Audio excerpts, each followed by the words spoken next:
तो ज्योतिष को आज के समय में हम लोगों ने बिजनेस तो बना ही दिया है ना। जो भी लोग हाथ देखते हैं, फेस रीडिंग करते हैं, कुंडली देखते हैं, है ना, ये सारी चीज़ें लोगों के घर चल रहे हैं, कुछ लोगों के घर भी चलते हैं इसके माध्यम से। आ, सही गलत किसी को ज़िंदगी के बारे में बताना मैं नहीं मानती सही है या नहीं है, लेकिन व्यक्ति को कर्म से बचाना, उसके सही कर्मों से रोकना, है ना। हाँ, आपको लगता है कि उसकी ज़िंदगी में कुछ गलत हो सकता है, कुछ गलत वो कर रहा है, तो आप उसको रोकने का, उस व्यक्ति को उस गलत रास्ते से बचाने का ज्योतिष एक अच्छा रास्ता हो सकता है, एक अच्छा तरीका हो सकता है, बिल्कुल हो सकता है। लेकिन इसके माध्यम से लोगों को अंधविश्वास की तरफ पूरी तरह से धकेल देना, ये गलत है। लोग क्या करते हैं, अगर किसी को किसी के जीवन में बता दिया कि उसकी ज़िंदगी तो बहुत अच्छी है, उसकी ज़िंदगी में बहुत पैसा है, उसे कुछ करने की ज़रूरत नहीं है, तो इतना सुनकर के व्यक्ति कुछ करेगा नहीं, वो अंधविश्वासी हो जाएगा। एक तो आजकल की सोसाइटी में ये सारी चीज़ें बहुत ज़्यादा देखने को मिलती भी हैं कि लोग जो हैं इन चीज़ों पर, मैं नहीं कह रही विश्वास मत करो, विश्वास करो, लेकिन कम से कम उसे अपने जीवन का आधार तो मत बनाओ ना कि उसने, पंडित ने ऐसा बोला है तो पंडित के हिसाब से ही ज़िंदगी चलेगी। नहीं, ऐसा नहीं होता, क्योंकि आपके कर्मों में वो क्षमता है कि आप भाग्य का लिखा हुआ भी बदल सकते हो। और इसकी एक कहानी है मेरे पास, बट वो नेक्स्ट वीडियो में शेयर करूँगी, है ना। एक कहानी है कि हमारे भाग्य में, ठीक है, भाग्य में लिखा है, सबकी ज़िंदगी में कुछ ना कुछ, हम बोलते ही हैं कि सबकी ज़िंदगी की कहानी कुछ ना कुछ होती है, लिखी रहती है। हम सिर्फ उसको क्या बोलते हैं, उसे उसमें हम लोग सिर्फ अपना रोल प्ले कर रहे हैं, एक तरह से ऐसा बोलते हैं ना कि हम अपना सिर्फ रोल निभा रहे हैं, बाकी कहानी पहले लिखी जा चुकी है। पर मेरा मानना ये है कि हम कहानी को बदल भी सकते हैं अपने कर्मों के माध्यम से। हम कहानी को, उसमें हमारा जो कैरेक्टर है उसमें हम नेगेटिव पॉजिटिव अपनी इच्छा से वो भी कर सकते हैं।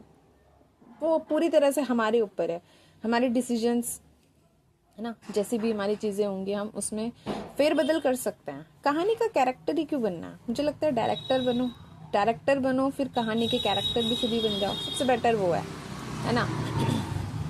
मतलब कहानी भी आपकी हो, कहानी के राइटर भी आप हो, कहानी का डायरेक्शन भी आप करें, कहानी का प्रोडक्शन भी आप चलाएं, और कहानी के हीरो कैरेक्टर्स, है ना, जो हीरो हीरोइन होते हैं वो भी आप बन जाओ।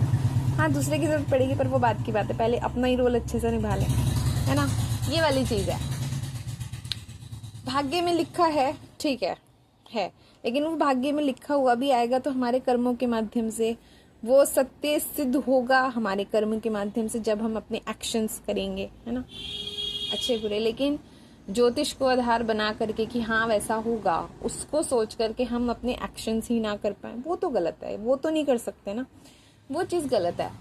किसी भी चीज़ जानने के लिए, जैसे कि इंटरेस्टिंग चीज़ तो है, एटलीस्ट जाननी चाहिए, समझनी चाहिए, सीखनी चाहिए कि है क्या कैसे कर सकते हैं, है ना। तो ये कहानी आज इससे याद आई तो मेरे को लगा कि भाग्य के उसमें जो, जैसे, और फिर पहले के जो ज्योतिष होते थे ना, उनकी सटीक भविष्यवाणी भी सटीक होती थी। जैसे कि एक उसमें आता है ना, जब हम महात्मा बुद्ध जी का जीवन पढ़ते हैं तो उसमें भी कहानी मिलती है कि महात्मा बुद्ध जी के जीवन को लेकर के उनके जो पिता थे, सिद्धार्थ के जो पिता थे, वो भी अपने बेटे के भविष्य के बारे में जानना चाहते थे, उत्सुक थे उसका जीवन कैसा होगा। तो उस समय उनके जीवन में, उनके जन्म के समय जो उस समय ज्योतिष आया, उन्होंने कहा था कि या तो ये बच्चा जो है बहुत बड़ा, क्या बोलते हैं, चक्रवर्ती सम्राट बनेगा, या फिर बहुत बड़ा सन्यासी, वैरागी, महात्मा जो भी है वो बनेगा। राजा ने जब ये बात सुनी, मतलब सिद्धार्थ के पिता ने जब ये बात सुनी, देन वो शौक हो गई कि सम्राट बनना तो चलो कोई दिक्कत नहीं, उसमें तो कोई प्रॉब्लम, लेकिन सन्यासी नहीं बनना चाहिए है ना। सन्यासी से हम बहुत डरते हैं, खैर वो मुद्दा अलग हो जाएगा। तो इन सन्यासी से हम लोग बहुत ज़्यादा डरते हैं। क्यों डरते हैं? इसलिए डरते हैं क्योंकि वो हमारे सिद्धांतों के अनुसार नहीं चलता, वो हर उस बात के विपरीत चलता है जो सोसाइटी में, समाज में मान्य होती है ना। किसी भी बात को देख लो, उसका खान पीन देख लो, उसका रहन सहन देख लो, उसका जीने का ढंग देख लो, उसकी संतुष्टि देख लो, उसका धैर्य देख लो, उसके संकल्प देख लो, उसका वैराग्य भाव देख लो, जो भी है ना, सारी चीज़ें। तो वही वाली बात है, डिटैचमेंट, है ना, डिटैचमेंट, किसी भी चीज़ से उसके क्या बोलते हैं, इंटरेस्ट ना रहना, चाहे वो कुछ भी हो, चाहे वो पैसा हो, चाहे वो लोग हों, चाहे वो रिश्ते हों, चाहे वो कुछ भी हो, चाहे वो काम से रिलेटेड चीज़ें, चाहे वो इच्छाएं हों, चाहे वो तृष्णा हो, एनीथिंग, है ना, वो सारी चीज़ें। तो ये वाली चीज़ तो है। तो जानना समझना सीखना एक अलग बात है, लेकिन उस पर ही पूरी तरह से आश्रित हो जाना, डिपेंडेंट हो जाना, वो बिल्कुल ही घटिया बात है। ठीक है, हमारे एक्शंस में वो क्या बोलते हैं उसे, इतना सामर्थ्य है कि हमारे एक्शंस जो हैं हमारे नियति में लिखे हुए भाग्य, नियति में लिखे हुए को बदलने की क्षमता रखते हैं। अच्छे को बुरा बना सकते हैं, बुरे को अच्छा बना सकते हैं। ठीक है, तो वो चीज़ है। जैसे कि बहुत सारी चीज़ें हैं, जीतन राम मांझी का नाम याद आ रहा है मुझे। होने को कुछ भी हो सकता है। ठीक है, हाँ, आपको अगर हेल्प मिल रही है तो बिल्कुल उसका साथ लो, लेकिन डिपेंड मत हो। डिपेंड होना बहुत बुरी बात है, चाहे वो ज्योतिष रहा हो या कुछ भी हो। ठीक है, अच्छी चीज़ें कहीं से भी सीखी जा सकती हैं, कहीं से भी ग्रहण की जा सकती हैं। ठीक है, और बुरी चीज़ें भी सिखाने का रास्ता ढूंढ लेती हैं। अच्छी चीज़ों की पकड़ बहुत ढीली होती है, बुरी चीज़ों की पकड़ बहुत मजबूत होती है। अच्छी चीज़ों को अपने जीवन में बनाए रखने के लिए हमें बहुत मेहनत करनी पड़ती है, बुरी चीज़ों को अपने जीवन में बनाए रखने के लिए हमें कोई मेहनत नहीं करनी पड़ती, कुछ भी मेहनत नहीं करनी पड़ती। ठीक है, एक दिन हम लोग सुबह को देर से उठ जाएं, अगर हम रोज़ 5 बजे उठ रहे हैं, रोज़ हमारी आँख 5 बजे नहीं खुलेगी, लेकिन अगर एक दिन हम लोग 7 बजे उठ गए, ठीक है, तो दूसरे दिन हमारी आँख 7 बजे खुलेगी, क्योंकि कल हम उठे थे ना 7 बजे, इसलिए।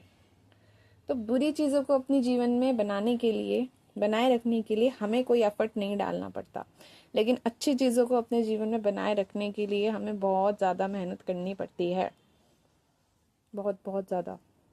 मन को लालच भी देना पड़ता है, मन को समझाना भी पड़ता है।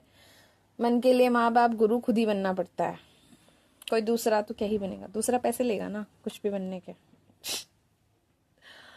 पैसे के बिना किसी का काम नहीं चलता यार। दूसरे से कुछ भी एडवाइस भी लोगे तो वो पैसा लेगा, फ्री में नहीं देता है कुछ भी। उससे बेटर है कि आप लोग जो भी अंदर, अगर जो चीज़ें अगर अंदर प्रॉब्लम कर रही हैं, अगर हमारा मन ही किसी चीज़ की तरफ जा रहा है, तो फिर ज़रूरी है कि हम अपने मन को समझाने वाले खुद ही उसके गुरु बने, खुद ही उसका मार्गदर्शन करें, खुद ही उसके माता पिता बन जाए यार। वो भी एक बच्चे की तरह ही उसको ट्रीट करना पड़ता है।